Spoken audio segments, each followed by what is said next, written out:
Good afternoon. What's going on, Tyler? Not much, man. How are you? I'm pretty good. Thanks for jumping Your on. camera, yeah, your camera angle's way better than mine.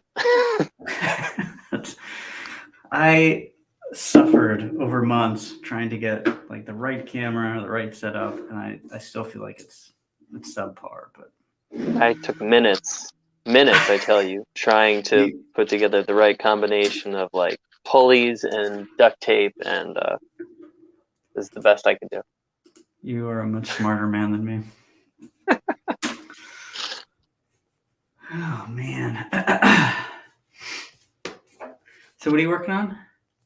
You said a This is cover? the cover for issue 8. Oh, nice. See that? But Oh, cool. yeah, no. Man, I that's was on with Pete and Rob a little while back, and I was just doodling while we were all chatting, and I had an idea, and I was like, "Oh man, I gotta capture this while I do, otherwise I'll I'll forget and I'll lose it." So Yeah, it looks like there's a lot going on. I love covers with like a ton of energy. It's always like the hardest thing to get though. Like, I've been trying with the yeah, last bunch, and it is a challenge. Do you have any strategies, like any kind of like go-tos when you do a cover? I do think I'm getting better at it. Yeah, it's just because like you get this mindset whenever it's a cover instead of a scene, Mm-hmm. and for some reason it just like sucks all of the energy out of it. So like I keep on imagining it like, okay, don't think of this as like a single frame, or think of it as like a single frame in an action scene. That's what I Mm. keep trying to tell myself. So stuff happened before this. This is just a slice of sort of action. At least that's That's a what I'm good way to trying to think about do. it. Yeah, good way to think about it. Yeah, my bad habit has been saving the cover to the end. So I draw the issue, and then I try to do the cover, and sometimes I just like I'm out of steam, and Oh, so yeah. Pete's just like, "No, dude, do the cover first from now on." So try to take his advice on that, and uh, I'm happy with this so far. If I can do it without finish it up without butchering it, we'll call it a win. Yeah, it's looking great. Mm, Yeah, I so far I've done them before, I've done them after. I'm just playing around and hoping something works eventually. yeah, same. Oh, hey, Midnight Mausoleum. How's it going? I saw you. We were on there earlier. I don't know if I posted the wrong time or not, but thanks for joining. Low Midnight Mausoleum.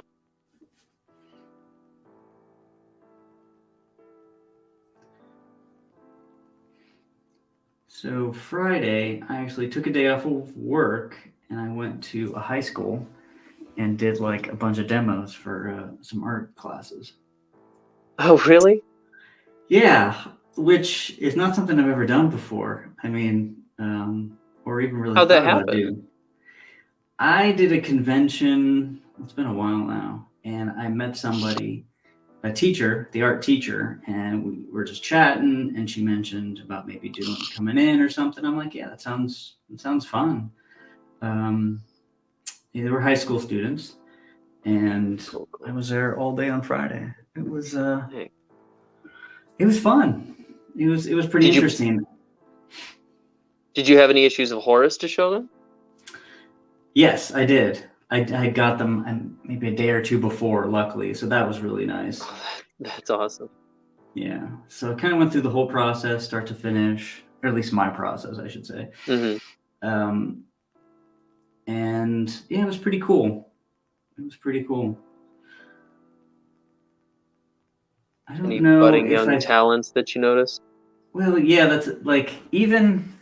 I would say at minimum, all of the classes had a few people that were really into maybe comics or manga or something, Mm. anime, like tangentially related at least, so it wasn't, completely foreign. Although I did ask quite a few classes, I'm like, anybody read comics? And only a few people really, from every class. So, and I kind of knew that going into it, but I just wanted to, Yeah, this could be the thing that changes it for him, Yeah, maybe. Especially the responses Horace is getting. Yeah, it's been pretty cool.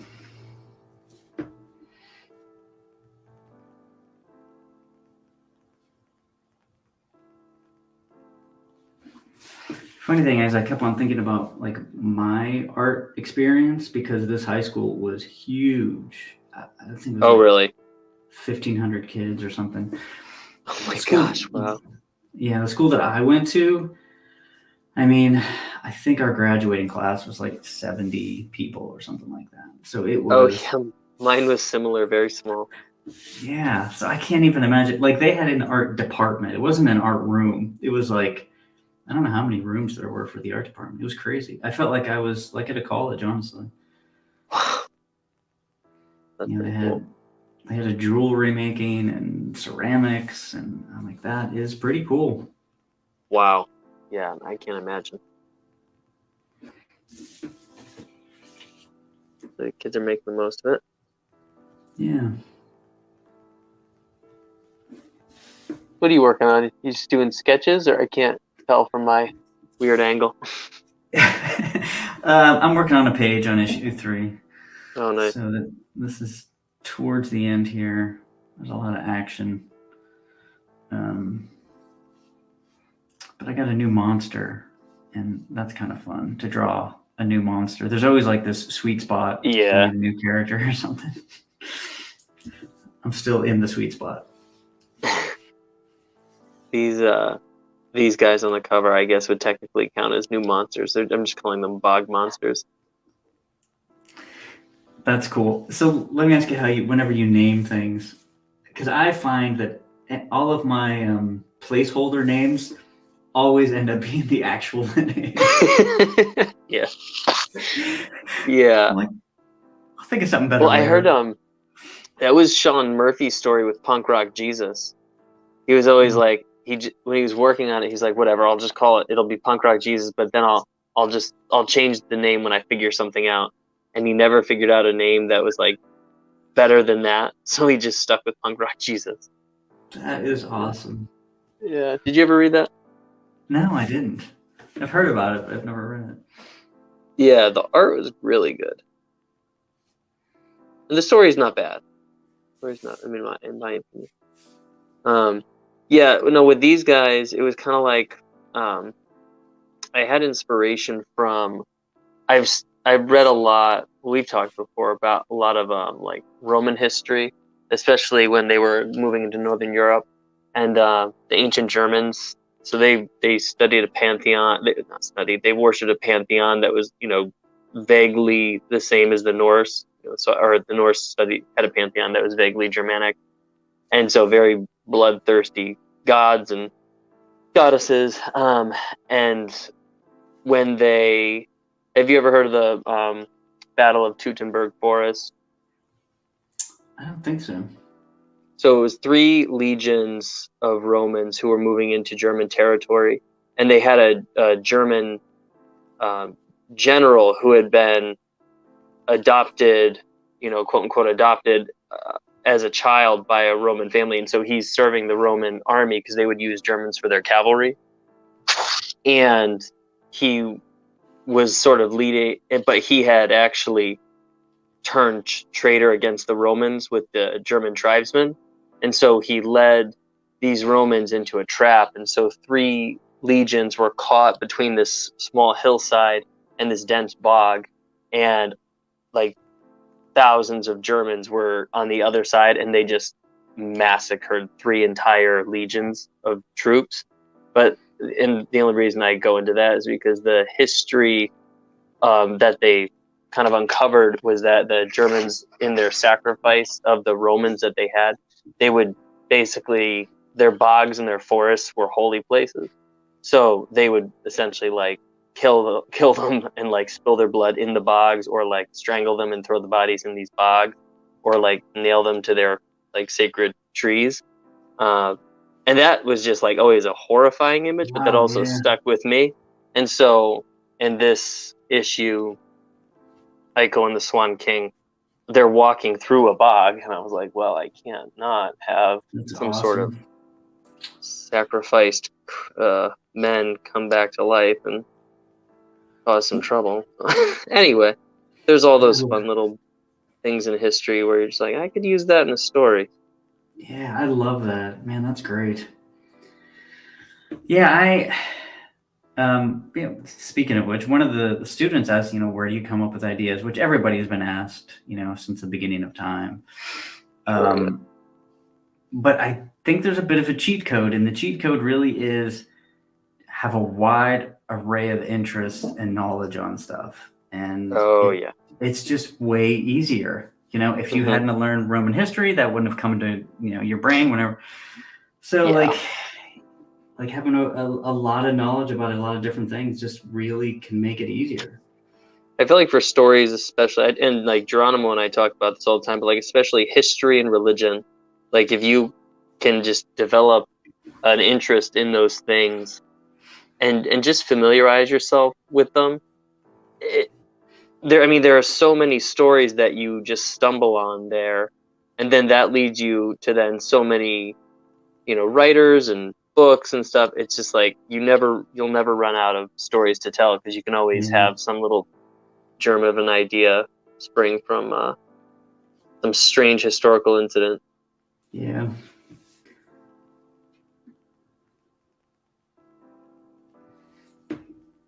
I think that's a big one, and for me at least, I try to take an idea and just take it to its extreme and to see where it goes, kind of thing. So like that library in issue 2, basically the whole germ of it was I love smelling books and pages. It's always been a weird kind of thing of mine, right? Like I get that. I actually get that completely. When I go into a used bookstore, I was like, this is the greatest thing. I love it. If they made a candle like that, I would buy it. I would. I know. They probably do. I've just never looked at it. Like my wife will just catch me with my face in a book, kind of thing. And I'm like, I wonder what would happen if you had a library and they organized all their books by smell. And I just kept on going with that idea, and that ended up being this Pocket Universe library. So that's amazing. Those are sort of the 2 cheat codes. Take things to their extremes, logical or illogical, and keep pushing them. Well, there's a library in Red Koi 6.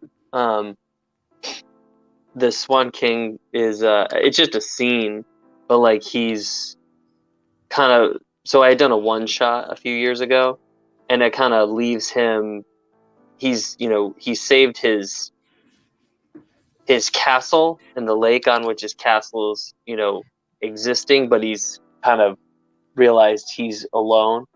And but there's this scene where like he's kind of just trying to find solace in other things, and so he's got this gigantic library. And I'll be completely honest, it was inspired by in Beauty and the Beast, because I watch that like 1,000 times every year now. It's a sweet movie, I'm not gonna lie, but like when he opens the door and there's the gigantic library, and I was like, oh man, that's a great scene. So I just but I wanted that because I love the idea.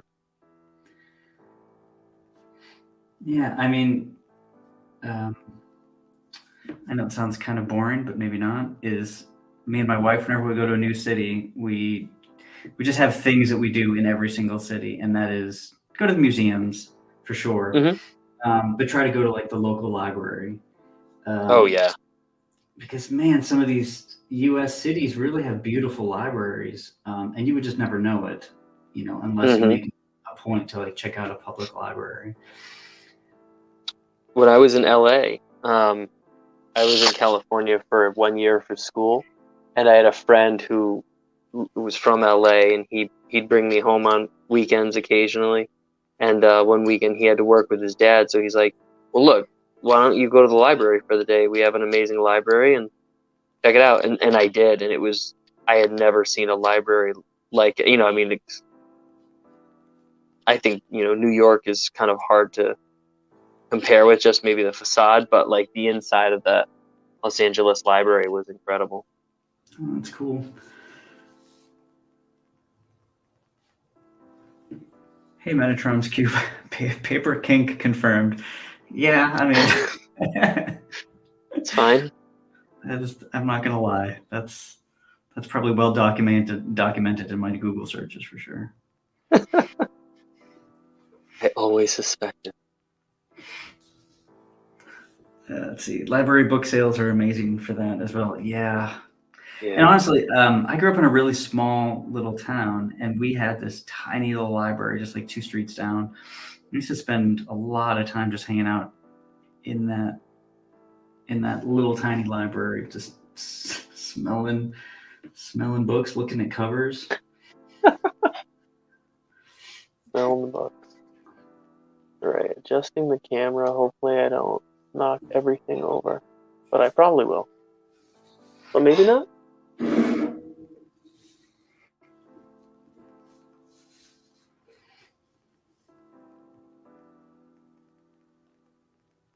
Yeah, my father-in-law and I built wall-to-ceiling bookshelves on one wall in this room a couple of winters ago. It was something I always wanted, and we just kept buying little bookshelves. So finally it was like, this is not impossible to figure out. So I just you do your internet research, whatever, and I actually came across a video sponsored by Lowe's, but it was solid. I was like, I understand what this guy is doing. So I sent it to my father-in-law. He's like, let's do it. So we did, and it was totally worth it. Like, it's sweet to have most of my books where I want them, but then I realized I have more books than I still have space for. So now I'm just trying to convince my wife to do more wall-to-ceiling bookshelves, and she's less enthusiastic about it the second time when it's like moving into other spaces. That sounds like, awesome, you could donate books. I'm like, what? Are you kidding me? No. What kind of madness is that? I do cull my books every now and then, but I don't know. I'm becoming less inclined to get rid of them. Because there are too many where I'm like, I wish I still had that book from 10 years ago that had that random little story that I liked, or that random little historical factoid. Yeah, I did that one of our moves, and I'm like, you know what? I just have too many books, and I threw a bunch of them away. And to this day, I'm like, why did I do that? But when you're in the middle of moving, sometimes like your brain is just like, I can't deal with X, Y, or Z. But that was the last time. I'll never do that again. Yeah, that's rough. Well, it's like we've gone back to some of the universities that we've both been to, and see, they put books out there. They put books out in the main hall sometimes that professors and students don't want anymore, and they're free, but it's like, they're gonna throw them away if you don't. There's just something so wrong about seeing like a big, thick book that's just gonna be tossed in the trash. I don't think this is right. This is gonna be a terrible story, but I have to tell it. Speaking of my hometown, tell me your sins, my son. No, I didn't do anything, but there was a convent, and it's there since the founding of St. Mary's, so a couple hundred years old. Wow. This beautiful, beautiful convent. Well, it had a huge library, and they were going to demolish the convent, which was terrible as a thing, but they ended up throwing away all the books, and these are hundreds of years old. I mean, you can imagine the collection this convent had since the founding of this church. Why are you telling me this? And it just made me sick. Like, I'm like, this is not happening. How does this happen? And it was a couple of years ago. I can see if it was 50 years ago, maybe people don't know what to do with the books, but you can find homes for these books. I mean, seriously, oh my goodness. Yeah, it was that is upsetting.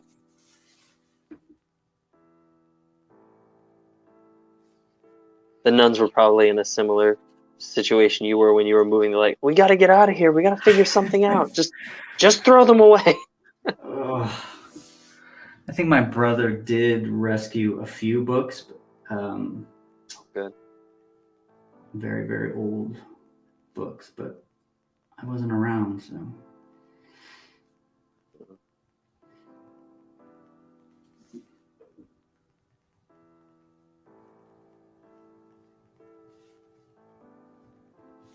I'm still not quite clear on what these bogmen completely look like. I'm sort of figuring out exactly like where the features lie. They're like, think they were people at one point, but also maybe not. Like I'm not sure, but I'm like figuring it out as like I'm doing the ink. That's fun. I love that. Are you more, do you do that sometimes, or are you like more planned out? Uh, I mean, You I draw do. a lot. You do a lot of like just sketching and stuff, right? Yeah, a ton. So, Yeah. um, some characters I'll just leave until like it's on the page. Because actually, this Mm, is a good example. This particular monster, I must have had 50 variations of sketches that just weren't working. So, like, you know what? And I think it always comes down to when you're just randomly drawing a monster, there's no mm-hmm. context, there's no environment, it's not integrated into any scene. I think that makes a huge deal. So what you're Yeah. doing, I honestly think is the way to go.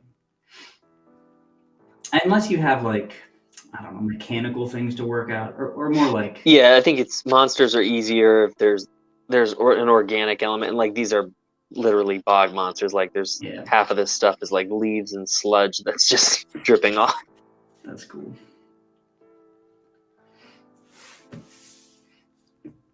Well, the weird thing, something weird that I've seen come out is like they've actually done excavations in these German bogs, and some of these men and women were completely preserved, like their remains were preserved um, by some natural process in the bog. So it's like That's, they've pulled. If you Google like German bogmen, you'll get some cool fiction images, but then you'll see a whole bunch of like weird stuff, like perfectly preserved people with like ropes around their necks from sacrifice or something. I It's have got to look at that. it's wild. And there's a good book, and it's not that creatively titled, but it's like the Battle of Teutoburg Forest. Um, and he goes into the whole like thing with the Romans and what the Germans did to them and like how they sacrificed and like what I guess a few years later, the emperor sent another legion or two up to Germania to try to get their standard back, their eagle, Mm. and they just found bones all over from Wow. their countrymen. Yeah, and then I think they stopped the move north into Germania. But I don't think it was worth it. Obviously, if the Romans wanted it, I'm sure they would have put the energy to make it happen. Yeah. But then they quit after that. It wasn't worth it. There's just nothing there for them.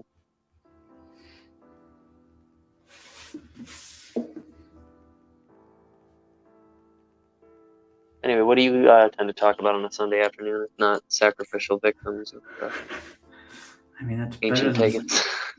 way more interesting than the stuff that I talk about, which like smelling paper and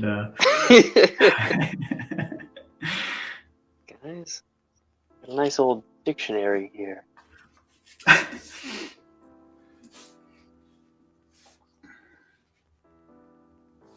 Now, there's a great bookshop if ever you're in Portland, Maine, there's a great bookshop I think it's called Yes Books. And it's like exactly what you want in a used bookshop, just floor to ceiling, very tight stacks and shelves that just extend way further than you think. Like you just keep winding and winding and come across more and more. And that whole place just smells of old books. It's quite lovely. we were just looking at flights to get up there again very recently. So maybe Nice. in April, I think. Sweet. We might fly into Boston and then drive up, but Yeah. I'm hoping April. We'll see. Yeah, Boston's only what hour Yeah, I think it was 20 an hour and a maybe. half, or something. Yeah, something like that. And I randomly, I'm like, I get into these kicks. I'm like, I wonder what land costs, and I just randomly found this plot of land. It's like that's 40 acres for like $65,000 or something. And I just sent Where it in to. Maine? I don't even know. It was just one of those. It has to like, be in the West. things in Zillow or whatever. Yeah, I didn't even get that far. And Yeah, I just it's sent it to gotta my be wife. in I'm the like, West, but we're and gonna that's buy no this. shot against the West. The West is it's beautiful, but that's obviously it's not beach country. Right? Yeah, So for sure. that's where you're gonna get a lot of stuff, and there's some gorgeous places in Maine. Yeah. And she's like, well, what are we going to do with it? Are we going to live there? Or are we going to sell it? Are we going to bury stuff there? I haven't thought that far, woman. I'm like, I don't know, all three? Maybe? I don't know. Do all kinds of things. Yeah. Bury treasure. And then go on a scavenger hunt to find it. Exactly. 40 acres? I mean, come on. That'd be pretty cool. You could get a cow. I don't know if you want a cow, but you could get one. I could. I'm Then not you'd a have big a cow. fan of. Yeah, I know this is going to sound strange, but I'm not a big fan of things that are alive. They kind of freak me out. Like, besides humans, obviously. Sure, like, there it is. Things, I don't know, they just freak me out. Like, if I'm sitting there and a bird, like outside, and a bird lands on the sidewalk in front of me, freaks me out. Like, I look at it and I'm thinking, you shouldn't be alive. It would be like if a shoe started moving. Like, it's that same feeling. You feel like a bird is a shoe? Well, like if you saw a shoe start moving, Sure. Like that's how I look at a bird. It doesn't make sense in my head. Is this a lifelong thing? Yeah, I don't know if it's a phobia. I don't know what it is. It's a weird. There's a name for it. There has to be, I'm sure. Yeah. It just Interesting. doesn't look. Yeah, it just freaks me out. It's like if the couch. Well, I think moving. if you think too long about any one thing, like for some reason I've heard that line that people say, like, oh, if you say a word too many times, it starts to sound strange. I'm like, yeah, I know what you mean, but I hadn't done it in a while, and I was just like, I don't know. I got home and I was just like turning the key to open the door, and I can't remember what I started saying, but I started saying something in my head. I was like, that is a weird phrase. Like, that is a weird word. Yeah. Maybe it's the same kind of a idea. I don't know. Maybe. You start thinking about a bird too much. You're like, what? Why is that thing moving? Yeah. Not supposed to be here. You think you are transcending the laws of gravity. So a cow is not in my future for sure. All right, fair enough. Does your wife like living creatures aside from humans? Is she okay with the things that are alive? Yeah, she seems to be fine with it. Yeah. Well.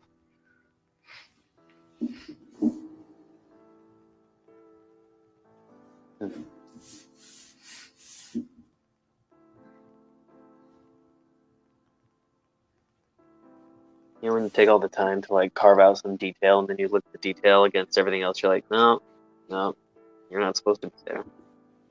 Are you blacking it out? Yeah.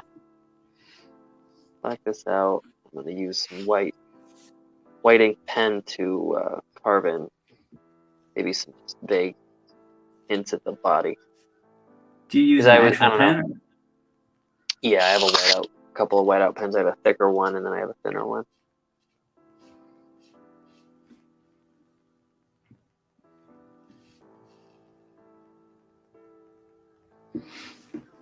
I struggle so much with using whiteout that when I have to use it, it's bad. And very. What do you mean you struggle with it? Well, like I have 3 or 4 different kinds. I just have this, acrylic paint. I've got the traditional. I got all, but none of them ever seem to work well enough for me. I either can't I always have to do some kind of a digital. Okay. Yeah. Additional Band-Aid wherever I like I made a mess. I messed up. You're not gonna be able to see it. I messed up on Aiko's shoulder here, and I had like covered it up with black ink. Oh, I was supposed to do that. So then I just had to go over it with a whiteout pen, and it's like it's not great, but it's enough to give me the hint that when I put it on the computer to touch it up, I'll know to fix it in contrast. Man, that page looks great. Seriously. Oh, thanks. That is Thank a you very freaking much. cover. Holy cow. Thank you. Yeah, no, it's like I was talking to Pete and Rob, and I was, I just kind of, when you just do a quick shape of something, I was like, oh, well, that's the kind of comic book I'd like to, or kind of Yep. cover I'd like to see. And I like Pete's advice. He's just always like, just make it cool. Just make it cool. Like, have fun and make sure it's cool. Yeah. All right. Cool. Never been accused of being cool, but I think I know what's cool in comic books.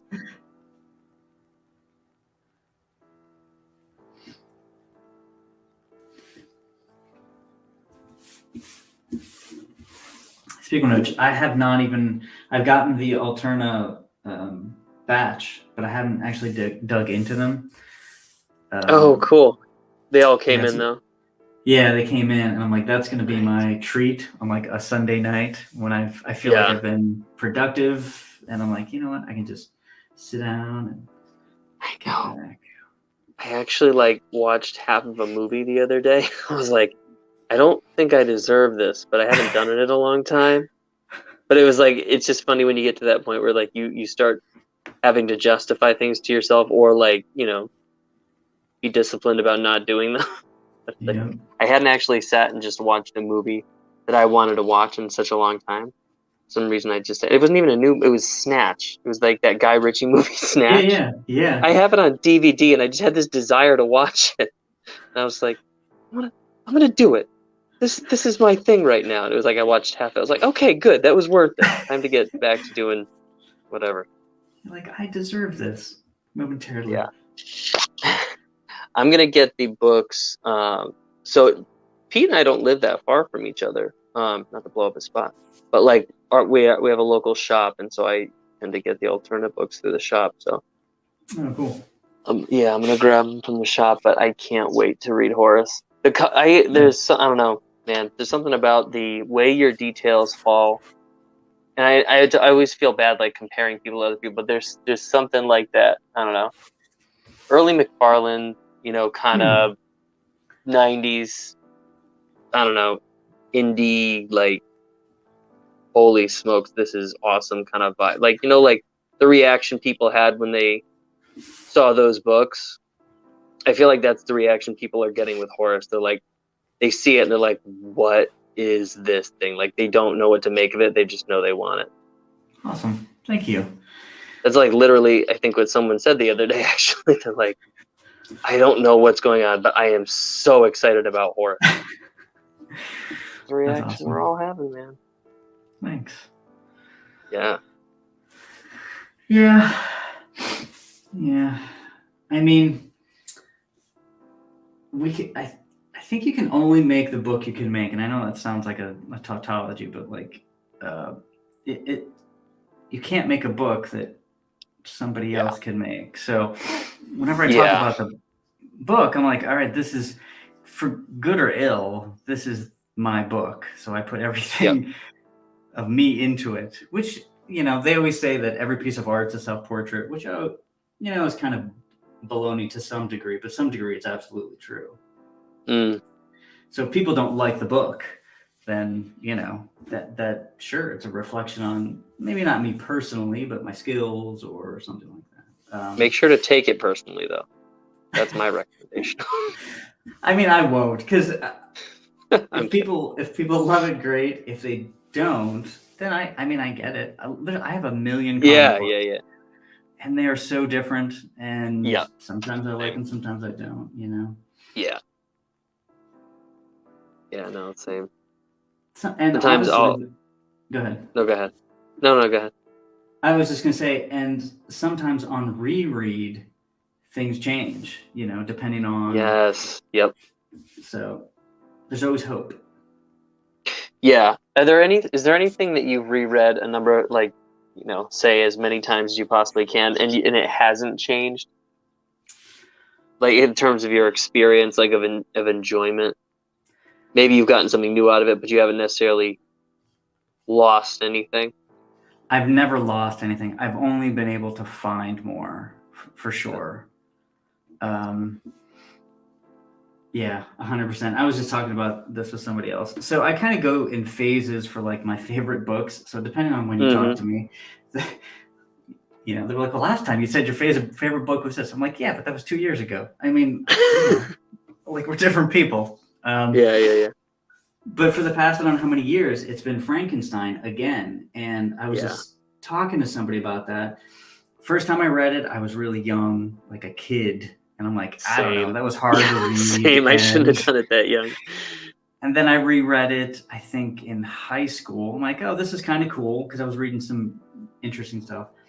And then later in life, though, man, the themes in the book, I just really relate to so well that it, as of right now, it is absolutely my favorite book.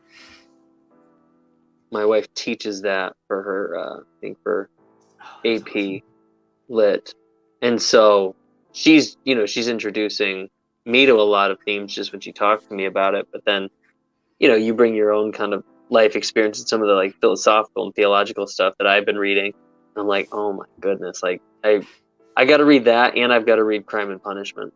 Those are the two that are like major ones on my list from her just teaching them and just telling me about them. I'm like, all right, I've known I should read and reread these for a long time, but it was the same thing. I found a copy of Frankenstein in my dad's parents' basement. I loved my grandparents, but they weren't like literature people, Yeah. So it must have been a book that my dad had from high school or something. And I remember I took it because like, oh, I know Frankenstein. Like I've always loved Creature from the Black Lagoon. That he's always been my favorite monster ever since I first found that movie at the video store, which is a very old thing to say now.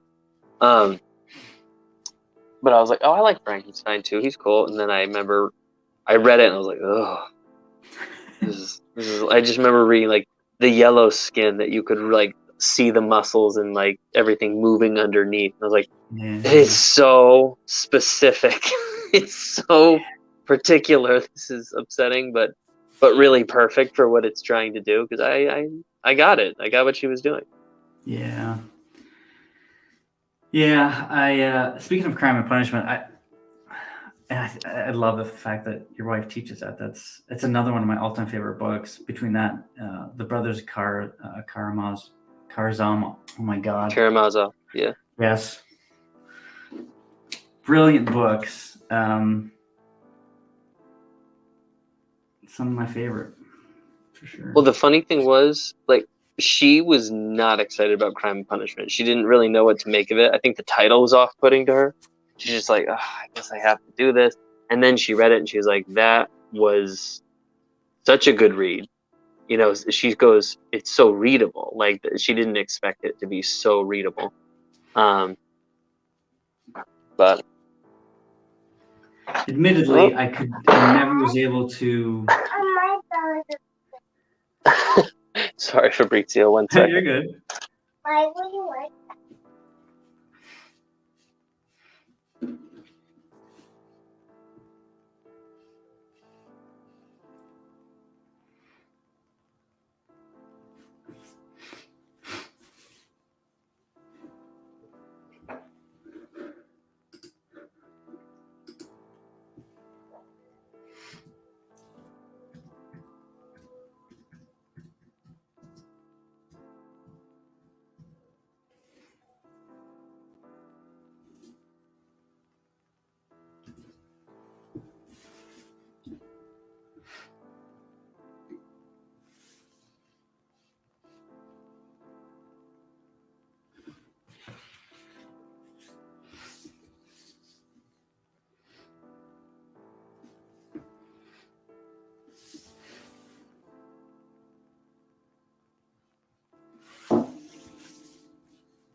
Oh, hey, Captain Goodnight. Let's see, ordered the new releases, including 1 and 2, or 1 and RK6 from the website. That's awesome. Thank you. I really appreciate that. I'm sure Tyler would too. Yeah, I just let's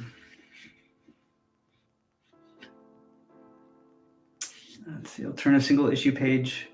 Needs to update the red sidebar on the left. Its title list doesn't have HHH. Oh, cool. Thank you for that. I'll let Pete know. Yeah, I just recorded. I haven't posted it just yet, but I just recorded a sort of behind the scenes, page by page, on the first issue of Horace Hoover, which has some little tidbits of like Easter eggs and things like that throughout the book, which I think is pretty fun. But it is a spoiler, so I'll make sure that I put that in case anybody doesn't want to get spoiled.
Yeah, and let me know what you think of the issue too. I always really like to hear people's feedback, good or bad. You know, what you thought of the book, the characters, the art. I just like hearing that.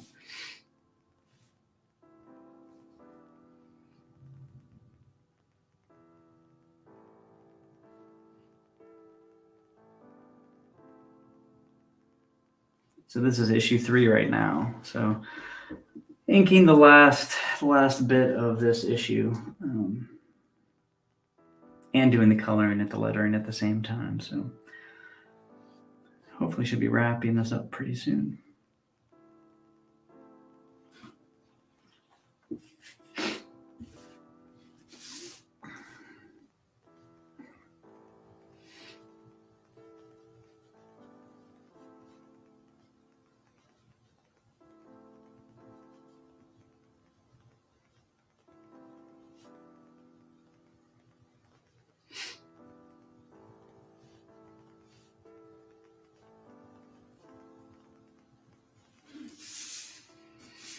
Hello, apologies for that. No, not at all. I just hear the doorknob start turning, and it's not turning in a way that an adult can turn a doorknob. Daughter just smashes her way in. My belly doesn't feel good. Okay. You have small humans to take care of. I don't have that. So.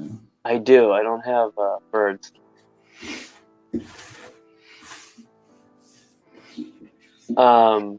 But yeah, she didn't want to teach the book, and then she was really struck at how readable it was, and so now it's like we talk about it because I've listened to a lot of lectures and stuff on it, and a lot of the people that I enjoy listening to are Dostoevsky fans, and so they're always referencing it. So I'm just in this weird place where it's like I know a lot about the book, but I haven't read it yet. Yeah. And I just picked up her copy the other day. It was on the table. And just read the first page, and I was like, "Oh yeah, that is really readable. I need to get that." But then, so I'll ask you this: I heard on a podcast the other day this guy who was told by a Dostoevsky scholar to read Notes from the Underground before Crime and Punishment. Do you think there's any validity to that? So my confession is I'm trying to think of the order, and it's probably been 20 years since I read these, so apologize. But the order I read was probably Crime and Punishment, Brothers, and then I'm like, I'm going to read Notes from the Underground. I found it incomprehensible. Really? Okay. Well, that's good to know. But now I wonder, because I've heard so many good things about it since then. Again, this was like 20 years ago. So maybe it just wasn't the right time for me. but I really, Yeah. I was about to read everything. I was about to read The Idiot. I'm trying to think of what else he wrote. Mm-hmm. But then Notes really turned me off of it. I'm like, I don't know. Hmm. So I would be interested in what your thoughts are on that. There's a great If you lecture get that. series on Russian literature. I think it was through the Great Courses or something from Professor Irwin Weil, and he's this great American scholar from Chicago, and he just has this way of talking about Russian literature that just it makes you want to read everything and like you really get into it with him. But he has these great lectures on Tolstoy and Dostoevsky, and he really goes into Notes from the Underground in a good way, in a very meaningful way. I'm probably going to listen to his lecture about it again before I actually commit to the reading of it. But I have it on. I do fiction at night. Like usually, I'll try to read a little fiction before bed. And right now, I'm finishing Return of the King, and then Oh wow. I'll get. Yeah, I've never read Lord of the Rings before, but it's been everything that it's cracked up to be. Oh wow. Yeah, So yeah. Have you read it? yeah, I read it quite a while before the movies. So is it hard to not picture the movies when you're reading it? Or Not really. I mean, I'll picture the actors sometimes, but it's different enough where your brain has to fill in other details, and it's just yeah. it really is so much better. And I love the movies. Like I'll be completely honest, like I really loved the movies, and that was my only introduction for the longest time. But the book's so much better. Just all the songs and the culture and the language and the poetry, like it's all there. Then I was listening to clearly I listen to too many podcasts, like most of us. But I was listening to a podcast, and this guy was just talking about how Tolkien and his friends, some friends that he had in I think grad school or at Oxford, no, it must have been high school. It was high school, where they had this dream of writing a proper English myth. They felt they didn't have a real English myth to live by, and then the war happened, and then they lost. I think a friend in the war, and then the other one died later on. But he had said to Tolkien, he's like, "Well, you're gonna have to do it because Wow. you're the only one left." And so Tolkien, yeah, he wrote it. But it was the goal Yeah, of really giving this nation that mythology. the language is really beautiful in those books. I remember that was probably one of the biggest things going from The Hobbit to that. I was like, whoa, this is like, Yeah, just the is way he it? wrote it. Yeah. And then he invented something like 12 or 13 languages for this world. Like that's insane. Like functional That's languages, are you wild. kidding me? Yeah, then it makes you think, am I doing enough world building? Is it? I know, right? Like both inspiring and intimidating to. Yeah, I mean, I love the movies too. I mean, I think they're actually like a benchmark for cinema in a lot of ways. This is my Lord of the Rings story. I tried to read it. I don't know how old I was, but I did try to read it early, and it's been so long since I read these books. But it's the part of the first book where, oh man, they get like caught and they're sleeping or they're underground, or is there something where they're like, oh jeez, Is it the part with Tom Bombadil? is it? Are they sleeping, or I can't remember what it was, or they get caught. But anyway, in my head, and then I stopped reading it. Okay, and I don't know, I was 12 or 13, so I can't remember what it was. But in my head, the story never progressed past that point. So it had to have been Tom Bombadil, actually. It was a really they're boring with him. kind of a. Yeah, they're with him for a while, and he's this weird, like, otherworldly character. I admit, I had a hard time with that. I was just like, wait, what? He wasn't in the movie. And then I realized, well, that was my prejudice. But at the same time, I was like, I don't know how I feel about this, like, person. I didn't understand what he was, but then I realized, like, that's kind of the point. Or maybe it's not. I don't know. If someone's like listening to this and like, no, you idiot, like feel free to correct me because I don't know. I don't. I mean, I'm not the one. I'm definitely not the one to say that. But the thing was, I stopped reading it at a certain point, and in my head, the story never progressed beyond that. Meaning, they were stuck with Yeah. Tom Bombadil for like 10 years until I Yeah. picked up the books again. So I They remember probably would have really, preferred it. yeah. Well, I picked it up like 10 years later, and in my head, Mhm. I got to that point, and I like freed them. It was like it was the weirdest thing. Yeah. That's Because great. in my head they were with Tom Bombadil this whole time. Did you ever read Shogun or any of the James Clavell Asia novels? No.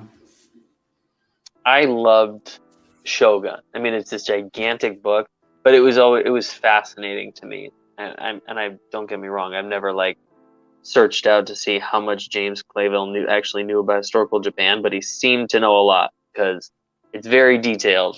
But those books he wrote, I'm like looking at my shelf, but of course I have a picture covering those books. But like there's Shogun, there's Taipan, and then there's like three more. King Rat is one, and then Noble House, but they're all about this English trading company that's established when this one Englishman washes ashore in Japan in Shogun. That's what like starts it all off, and then you have like his ancestors who kind of like build up this other, this shipping company. But it's fascinating. It's just like then he's got this is Shogun. Obviously, it's set place in Japan, but then I think Noble House sets place in. It gives you like the early start of Hong Kong and stuff like that. But those were some more influential books that I read when I was young enough that maybe I was too young for some of the material, but I understood everything that was happening. Yeah. That's more like maybe geopolitics, kind of cultural collision kind of thing. Do you think that's why, you eventually ended up on Red Koi, or? I don't know, maybe. I mean, I maybe always thought samurai were cool in the same way most people do, just they're cool. Yeah.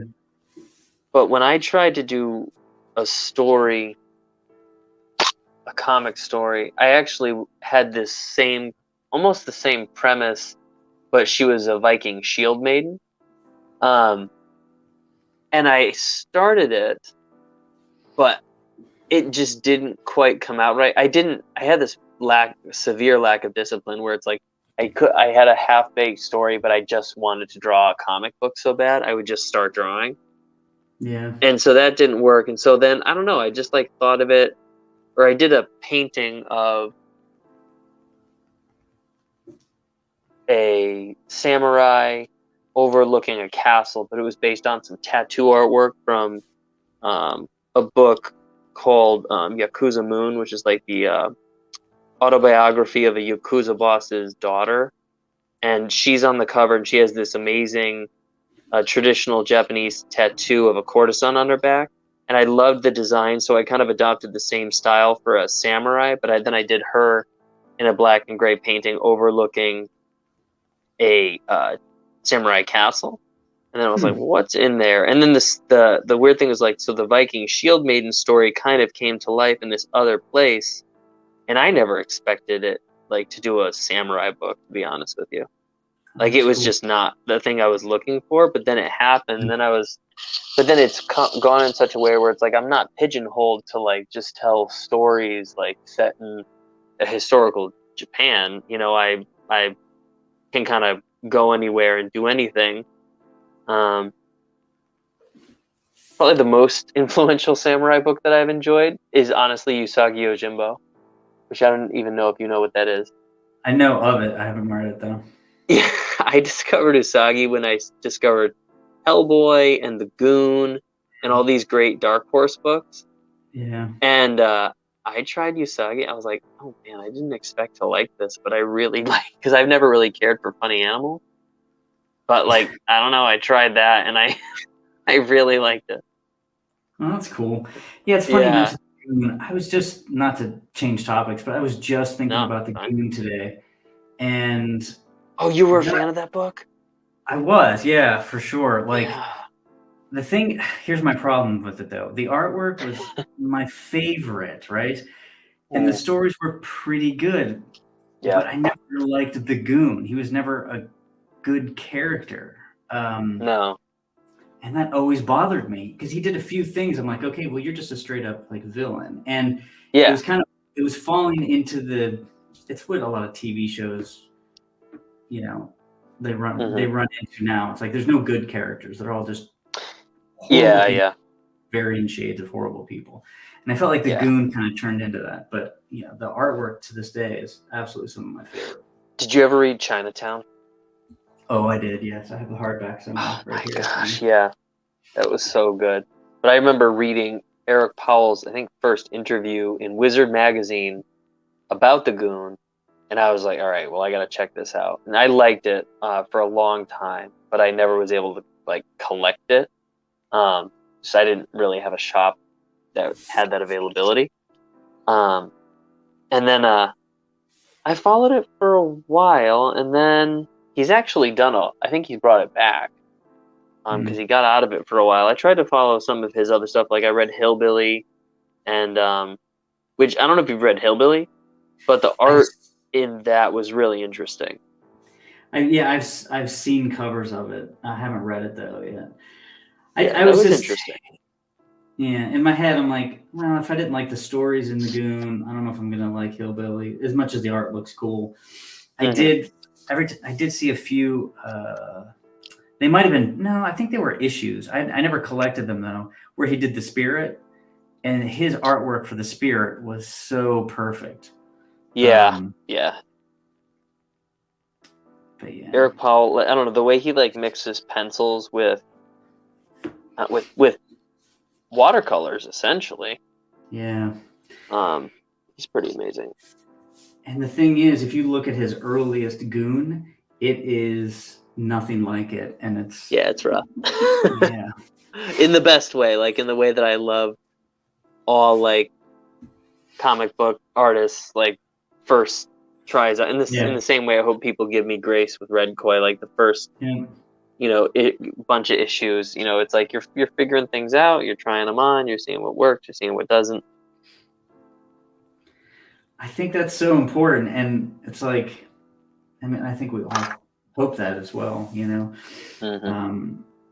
because I can tell from issue 1 to issue 3, like I've changed, not entirely changed styles, but I mean, just personally, I've noticed that I'm getting this combination of what like my kind of fine arty illustration style and the comic book is like melding. So yeah, originally I was like, okay, I need a quote unquote comic book style, which is a lot simpler than my normal stuff. But my illustration stuff has kind of been like working its way back in with detail. And stuff. It will not be denied if it wants to come out. Like exactly.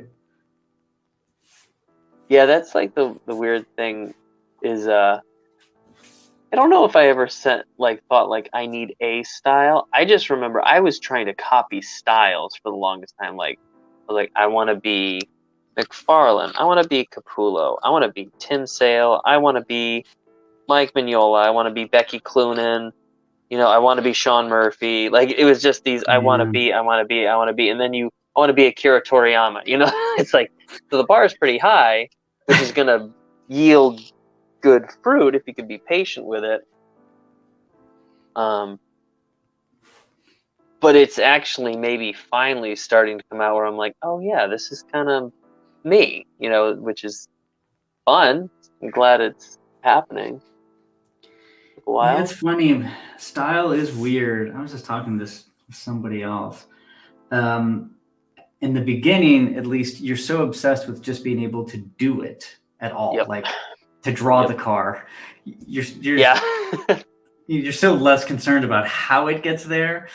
But eventually, I think a style emerges. And I think I was saying, and this is just me, just randomly saying things, so don't take it too seriously, but I'm like, if you take tools plus process, I think that's most of your style, honestly. Oh yeah. And then there's just that little bit at the end, which is you. But man, I think the tools and the process are so much of your style. If you figure out what you like to work with, I mean, that's going to tell you so much about what you. Cause, I mean, you're not necessarily.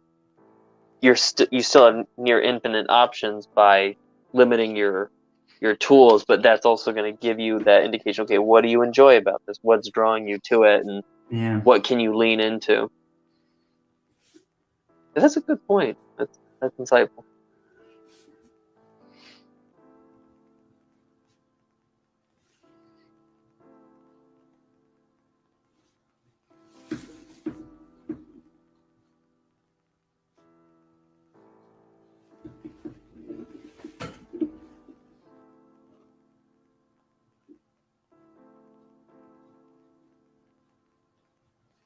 Can you tell the story of what the monster is you're working on?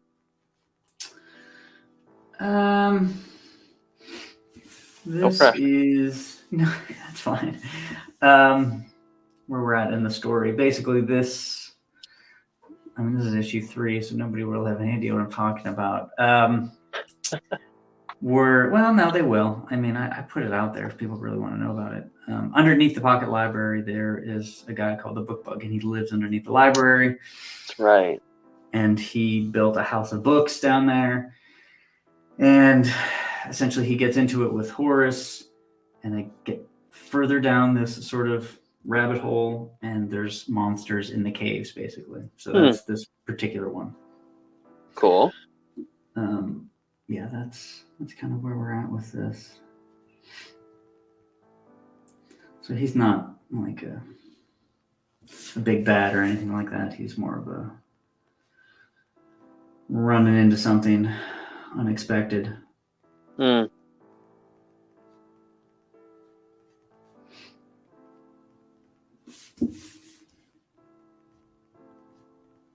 Yeah, I did. I think I mentioned it. You weren't here, but I just got done recording like a behind the scenes for issue 1, which is really fun. Oh, really? Cool.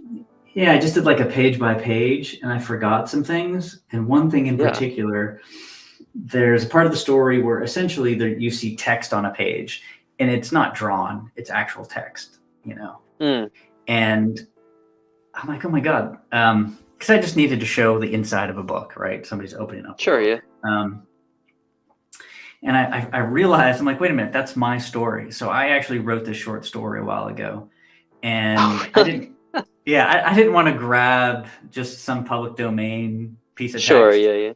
So I grabbed my short story on there, and so you can see a little piece of that story, which I thought was fun. And I will post that at some point in time. Yeah, I don't do a lot of like prose writing. I do it once in a great while. This particular story, though, I really dug. I had a very long flight. It was like, I don't know, 14 hours to South Korea. And I'm like, what the heck am I going to do for 14 hours? I'm like, I'll write a story. I got a laptop. That's really all I can do. So I wrote the whole thing during that flight. So it's got like, not sentimental value, but, That's a great story. I mean, that's a great story in and of itself.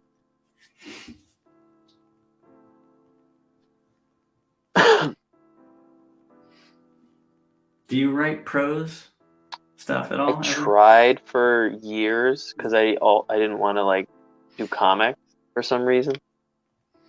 Because I had a prejudice against it. I'll just say it. I was like, no, it's a nerdy thing to do. I don't want to do it. I didn't know it was going to become cool. So I tried to get into doing prose, and I just could never. I was just basically doing the same thing I did with my comic style, just trying to be whoever I was reading at the time. I was like, oh, how hard could it be to be Jack London? Really, really, really hard, by the way, if anybody's curious. Like, it's not an easy thing to do, so. Yeah. I mean, you can be Hemingway, but that's it. No, just kidding. Yeah, no. Like, I started reading a lot of Jim Harrison, and I was like, okay, I quit. I'm not going to write like him ever in my life. So, and comics just kept, it's funny you talk about your style making itself known whether you want it to or not. Like comics just kept making themselves known. Everything would kind of come back to me as a comic. All right, fine. Yeah. We'll do the comic thing. We'll see where it goes.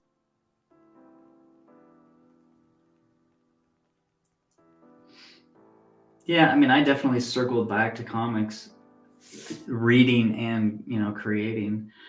Yeah. I think I probably walked away from comics several times in my life, and it always took. Well, for me, it was just walking into a comic book shop and seeing something new, and Yeah. it was Hellboy or Sin City or The Goon or like at various periods. Sin City, dude.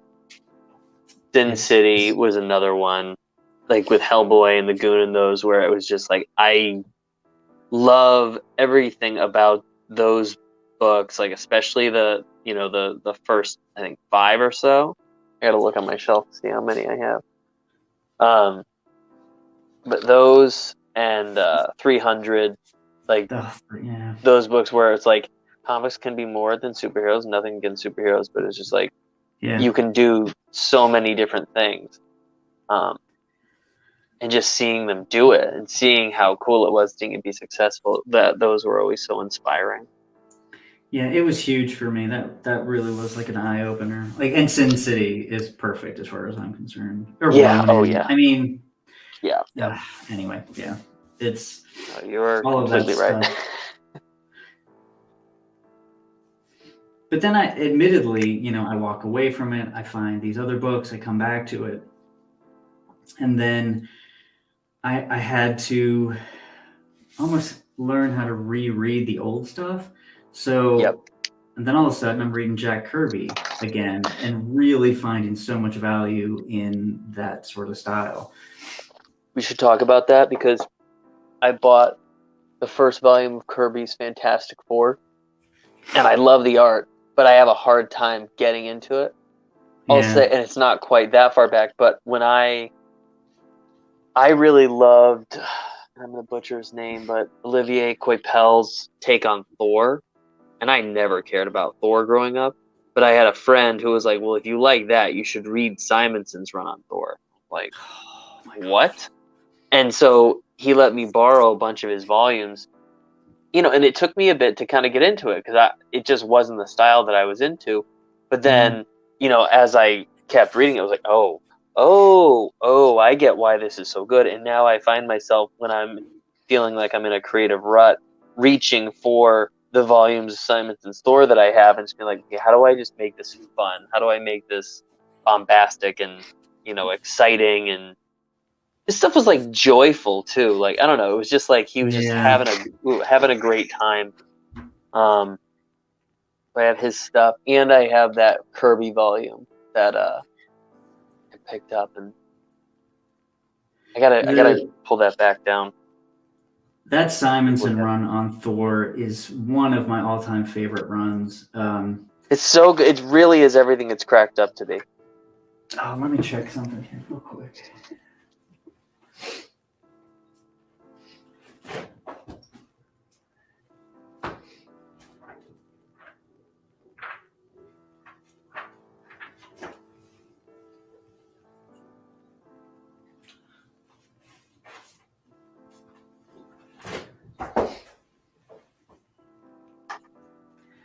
I think it was right before the Simonson run. I'm trying to think of when it was. I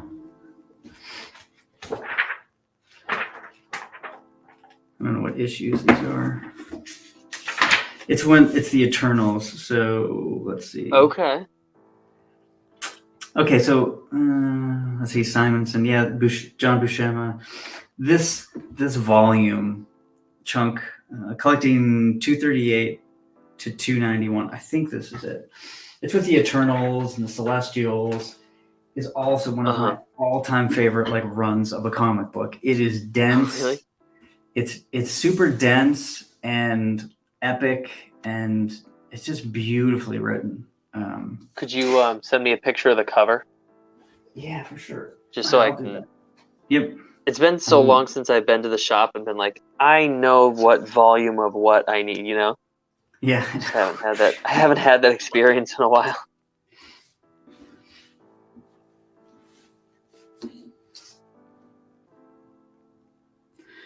But yeah, some of the Kirby stuff that I went back and reread, or read for the first time, honestly, is like OMAC and Demon and Fourth World stuff.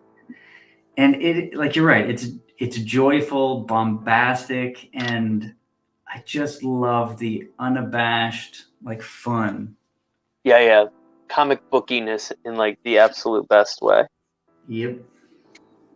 It's weird to like be a creator and have to go like convince yourself to go back to that. Like how like serious and dour have comics gotten that some of us are just like, oh yeah, have fun. You can do anything with this. Anything.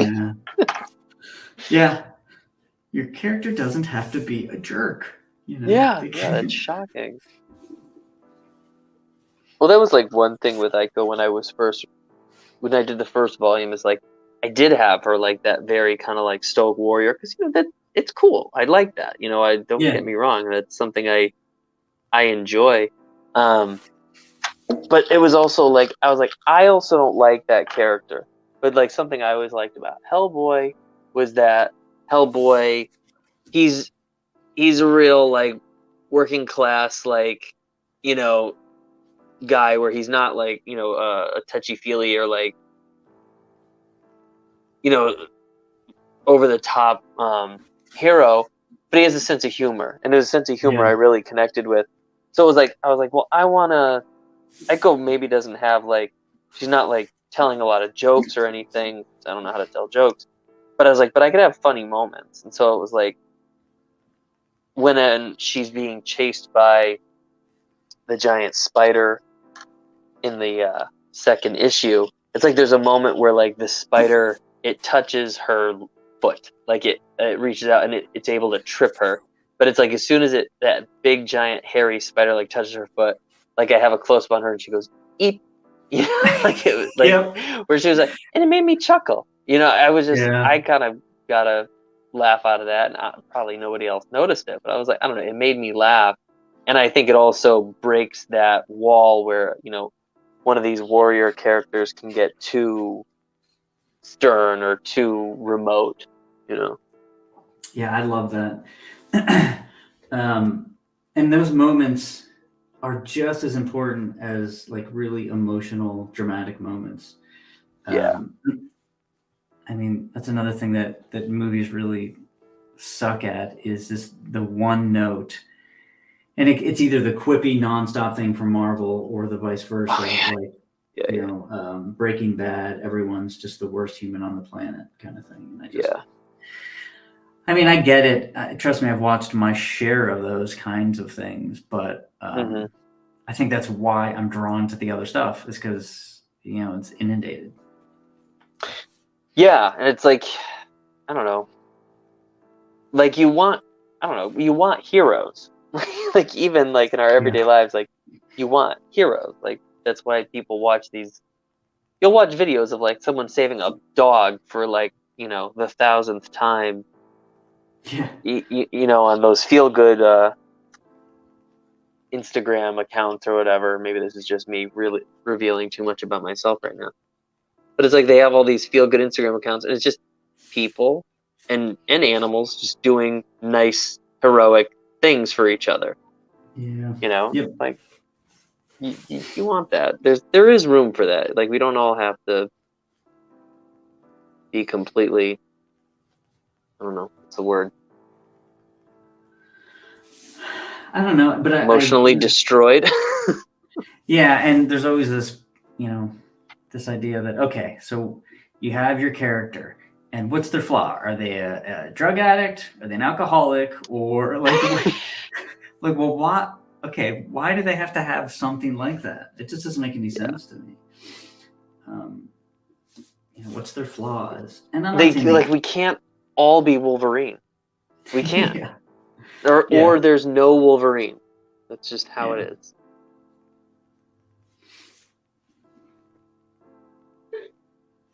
We'll probably do maybe 5-10 more minutes, and I'm probably gonna head out.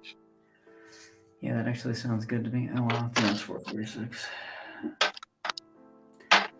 Yeah, or whenever you're done before that. Yeah, That's cool too.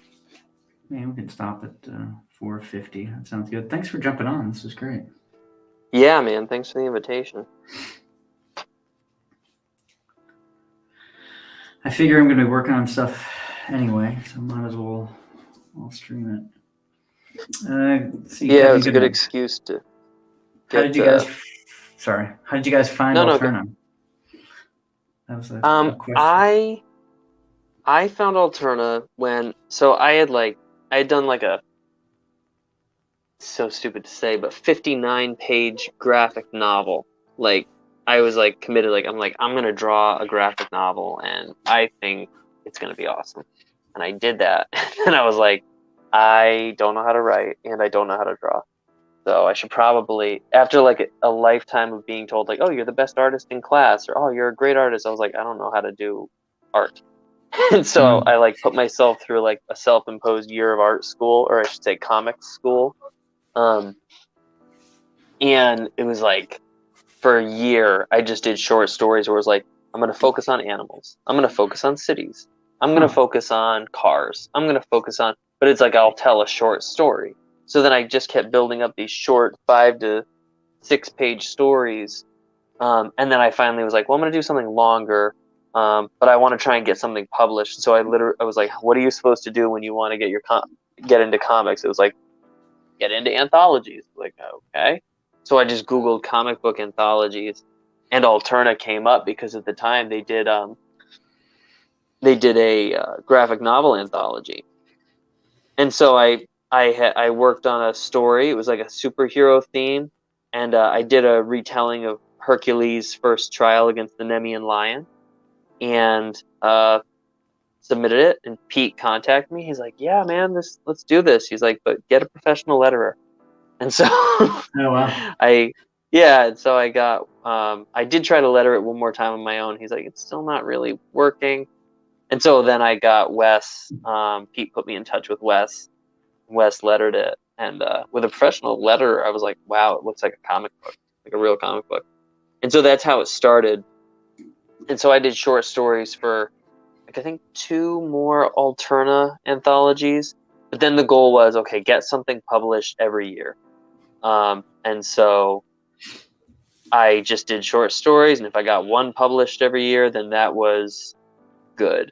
Because before that, I had won a contest for Valiant Comics, but it was for an art piece. It wasn't for an actual comic book. So this is like a real comic book getting published. And so,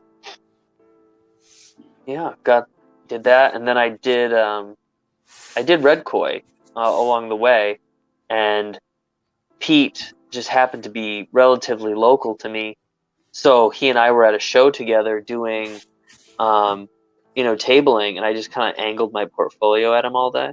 And we've always, been friendly, so he'd always come over and say hi. And so he came over and took a look, and he's like, "What's this?" I'm like, it's a project I've been working on. He's like, "Oh, why don't you send it to me?" And so I was like, "All right." So,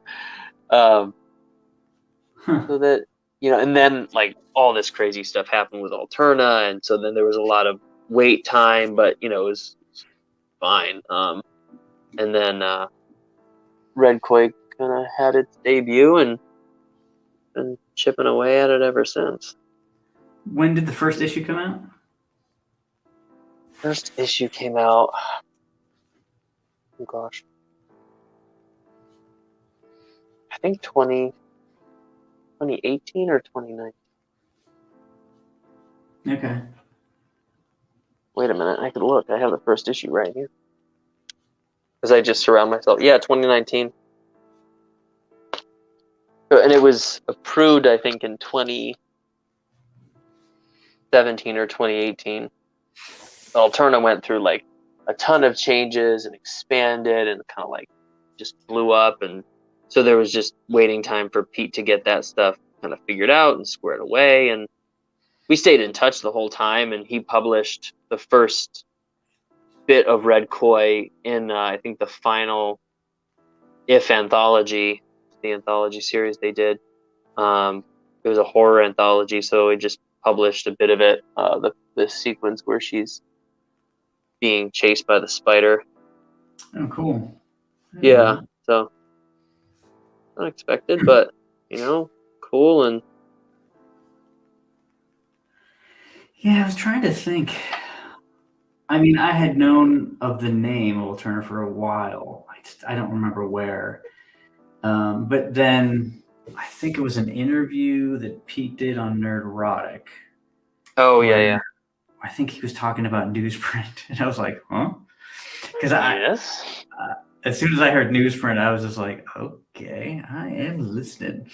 That and then speaks my that language. He sniffs books too. So that was sort of definitely that perked my ears up. And I had gotten a couple of books, and then I just went on. After the first issue was done, I'm like, give it a whirl, see what happens, and submitted it. It's wild. Like, doing comics is nothing like I thought it was going to be when I was like a teenager reading comics. But like being in comics, technically, I'm like, oh wow, there really is nowhere I'd actually rather be. Which is not, it's not, and I've said that to Pete, and it's not buttering Pete up or anything like that. I'm just like, no, there's like, to whom shall I go? Like, where else do I want to be? Where else could I do what I'm doing? And I don't think anywhere. So yeah, it's been a really unexpected joy. I looked at a bunch of publishers because I didn't really know the process per se. I didn't know. Yeah. Same. Honestly, what publishers were still left after so long. So I'm like, I'll see. If I recognize any from back in the day, and I go through this list, and I go to every one of their websites, and I'm like, nope. Yep. I think I saw that same list you're talking about. Yeah, but before I ever found out about Alterna, but there's like some website like potential comic publishers you can check out. And I was like, oh, I remember you, and I remember this one, and I have a graphic novel by that group. And then it was like looking, I was like, oh, no, not so much anymore. Yeah, and the stuff that these companies put on their homepages, it immediately turned me off. I'm like, that's not. I don't want to be part of that. Not my thing. I still think it's funny though. I'm like, I remember looking how you submitted Marvel and DC at the time. Again, I hadn't looked in a very long time, and Marvel is like, we'll find you. Yeah. I'm like, what? You're not finding anybody if that's why.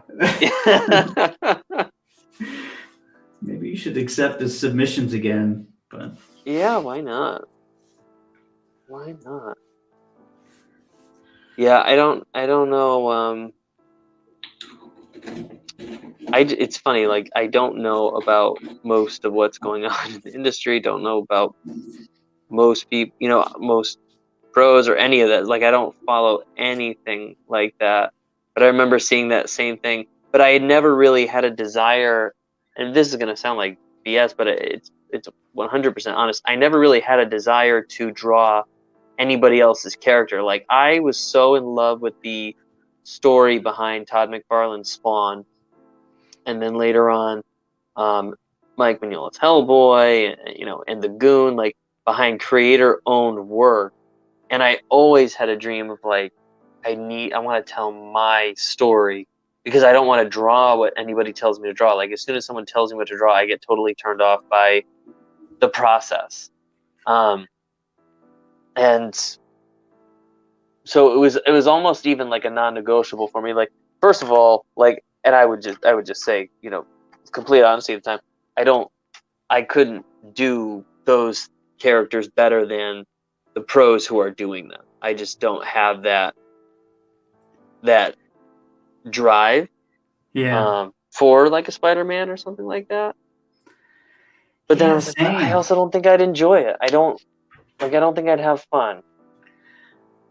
Yeah, you never would have. In the past 15 years, out of the thousands and thousands and thousands of sketches that you can go through that I have, you won't see one Batman sketch in there. Like, yeah.